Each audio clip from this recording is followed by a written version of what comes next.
I have always been a sewer. My grandmother taught me when I was a little girl.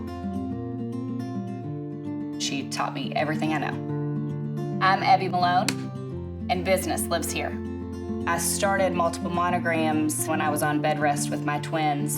Friends and family started wanting me to make them stuff, and then about 2 years later, they convinced me to start an Etsy shop. My aha moment was realizing that I could make enough money to support me and my children by myself. My favorite feature on the Entrepreneur Pro is the Embroidery technology. You just hoop it, put it on, and then on the computer screen you can see exactly where the stitches are gonna go. And then probably my favorite thing about the Brother is the speed. A lot of the challenges that I faced in the beginning were limitations with my machine before I had a Brother. Once I got my Brother 10 needle, I do not stress. I don't have any problems at all. Now, all the challenges that I face are the business side of things.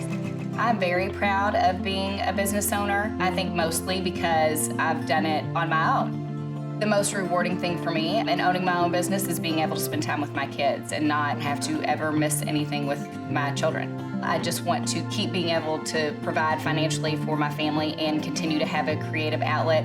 I see myself doing this for a long time, and hopefully my daughter or my son will choose to help me out one day.